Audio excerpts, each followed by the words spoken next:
Alright guys, it's Wheeler here. I'm going to try and walk you through my team composition, what I used to win the fight. Now, when I took on the Malboro, it was like 1:45, 2 o'clock in the morning, something like that, and I beat it around like just after 4, like 4:10. So it took a couple of hours to get through. This is the team that I took, and there's a few reasons. Well, one, obviously, Riku is going to be the star player. I just spammed her limit burst every single turn. That was all I did. And it was really easy to do using 2B, A2. And I took Rhuse's, I think that's how you say his name, Rhuse's 2B. I didn't get a snapshot of what he had on at the time, but we'll go in. His 2B was essentially very close to the way that mine's set up right now. The most important part is that he had the same blade on. I'm pretty sure he had this Crimson Saber as well as the Pod 153. And let me switch over real quick. I have two of those Pod 153s on all three of these units. So A2, 2B, and the other 2B had Pod 153, obviously. I know it's redundant, but I'm just trying to get it out there. That's important because you get this move on here, the Mirage move right there. You chain all three of those together, and if you can do it right with an Android or using magnification gestures, or if you set up your Nox to do it, whatever, you can get an easy elemental chain. But if you do it perfect, you can get an elemental spark chain, giving you the most damage. So that right there is the biggest key to getting the most damage done for the boss. But those are abilities. Vengeful Wrath was freaking amazing in this. If you don't have any of those, I highly suggest you get some Vengeful Wraths for your units. One, because you're getting 20% HP. That in and of itself is great. But especially with these mech units like 2B and A2, they get smacked down and they get to survive with like 1% health left. Well, that's obviously below 30%, and you get that 110 attack buff, like boom, immediately. And my A2 and 2Bs were easily in the thousands when that was procced, and that helped capitalize a lot when trying to do damage to the baby Malboros. So, sorry. So this is how this 2B is set up. I'll show you Wilhelm. Wilhelm is important here because he has that 50% innate provoke, which helped a lot when the giant Malboro was sucking shit up. The Malboro usually focused on that Wilhelm, and yeah, that's the biggest bitch in the fight. But I did kind of notice that if you can get the two baby Malboros, if you can kill them on the fourth turn, sometimes it's screwed up the counter in the. Or maybe that's like a technique or whatever in the fight. But if you kill those Malboros before or on the fourth turn, sometimes that giant Malboro, the great one, didn't suck in a player or suck in a unit, and I got to fight a little bit more. And it would happen weird or whatever in between parts or whatever. And there were a couple of times the game crashed as I was fighting too. So like there was only like 2 or 3 times, not as much as like everybody else. But when that happens, it also sets that counter again or whatever. I don't know how, whatever. But blah blah. I'm sure that many of you guys have a better weapon slot for Wilhelm if you wanted to set this up. You probably have a better shield too. I wasn't around when Survival Edges were out, so if you have that, I probably would recommend putting that on instead. Ground Helm and Heavy Armor is great, but the key here was Riku's pouch, because being able to use Eccentric on the first turn when you get in, like, almost ensures that you get Riku's limit break or limit burst when like she has nothing in her gauge and you need it like now. That typically comes in very, very handy when you don't want to do so much attack that you think you might push the Malboros beyond the 10% barrier or whatever. So I don't know, you have to strategize whatever between Eccentric and Wilhelm's battle cry or whatever it is. Chaos Grenade 2 is the full break move that I was using. I know Warrior Light has 10% higher in his break, but this was plenty. The 35% you get from the Chaos Grenade was plenty, all I needed, and it tied in well with, I'll show you in just, oh shit, I just fucking accidentally hit remove all. What the hell? I'm not going to redo this whole fucking video though. I'm going to go back and put it on in the middle of this, holy shit. I've got stupid fingers. As you can probably hear in my voice, I am still reaming over the fact that I just completed this trial. Holy shit. It was crazy. So, obviously, you want some decent HP, some decent defense. Wilhelm does not survive hardly ever through this shit. He always has to take Riku's auto revive or whatever, but he draws so many of the attacks. It really helps your survivability in your team. Resentment is great. It is beautiful because, you know, you're getting that buff. 110% defense whenever you go below HP 30. I didn't have a better HP slot for that Vengeful Wrath. There's no reason why that's there, but yeah, you just want to smack him with HP, and I definitely recommend throwing Riku's Pouch on him for the Eccentric and the Chaos Grenade. Again, I also use a lot of his Battle Cry ability. Right here, yeah, General Battle Cry to boost the attack, magic, and also limit burst whenever I was trying to go hard at him. So we're going to A2. A2, I had Vernard on there. Vernard's a sword, so it really helped in tie with my Dark Knight Soul that I have. I also have Vengeful Wrath on her for the same reason I explained with 2B. She gets knocked down to 1%. Sometimes she survives, and she gets that major buff and attack. I'm telling you guys, Vengeful Wrath is no joke. Like, Adam might be spamming too much for a lot of you guys in the raid coins or whatever, but you want that TM. It's nice. Pod 153 again is amazing. It's definitely, oh my god, it's definitely worth it. You should get two, at least two. I'm thinking that I might push to get a third. I don't have 3 9S's, but whatever. I'm getting off topic. If you do have A2, you want her Beast Lord because she gets that defense plus 20% there, but you don't need it. Just a fire weapon on on 2 of your units, A2 or 2Bs or whatever, or whoever's going to be your attackers. Fire weapon and Pod 153. That's the major key here, and probably also Vengeful Wrath. Riku, I have just 1 shield on her. I have her overdrive. I don't have any other thing to help with her limit burst, crystals or whatever, except Mog Wisdom.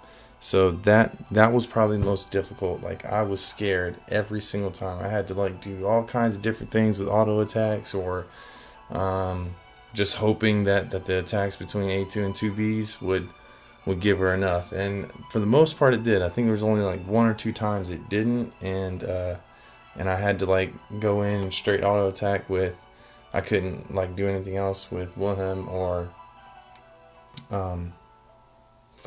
Ace.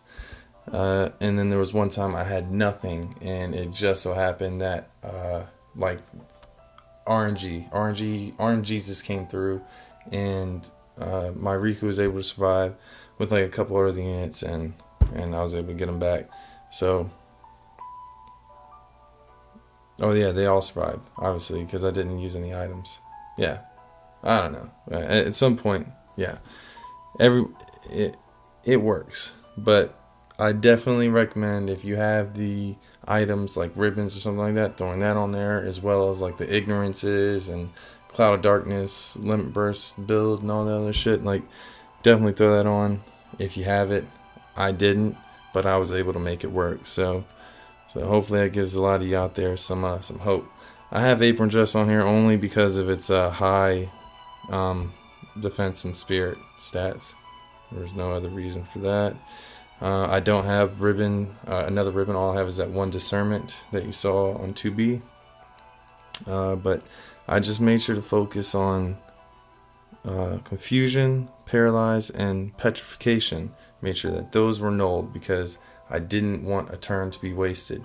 And there was once or twice that she was asleep after the Malboro attacked, and it was really pissing me the fuck off. But thankfully, you have Riku's pouch on Wilhelm over here, and with Riku's pouch you get this move, Panacea or however you say it, and that cures your sleep there. So he was able to bring her out of that fairly nicely, and oh my god, like, guys, HP and survivability, defense, spirit, and Mog Wisdom through resentment on her, that definitely helps. And if you have better HP slots, if you have ribbons, you won't have to waste that slot for null paralysis. You probably can throw your ribbon or your sermons in there. I don't know. Here I feel like it's a simple build that a lot of players can get, so hopefully that shows some light. Ace, oh my god, he did so great. He did amazing. My ace is fully enhanced. I have the tri-beam laser fully enhanced, so that was knocking down the elemental resistance on all the Malboros, and that's why I took fire weapons in, because the Malboros don't naturally resist fire, although they do put that buff on there. I did not worry about the buff. I didn't even use Bushido Freedom, guys. Like, I was able to survive all the attacks. I don't recommend it though, especially for a lot of the other players that don't have maybe so much HP or TMRs. Maybe take Bushido Freedom, and if you have like a ribbon that you could throw on Riku, put Bushido Freedom on. Oh no, don't do it on your only Riku. That would be stupid, wouldn't it? Maybe on Wilhelm or something like that, or even your ace. But this is how I had ace set up, and obviously I didn't have fucking Malboro Eye on there. I just wanted to see what it did and show it off. Shit, what did I have? I think I put Jewel Ring on him, because I don't have fucking ribbon. Yeah, I had Jewel Ring on.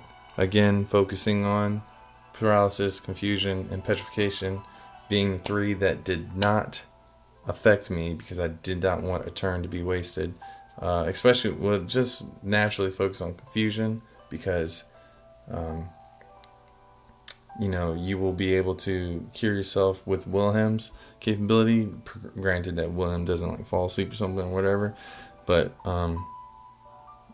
the only thing that I was worried about is Ace falling asleep from all the attacks, which never really happened with Ace, but it did happen with Riku. So try to nullify the ones that will waste your turn, and you should be alright getting through your trial. So I had those set up, and obviously you can throw a different robe on there.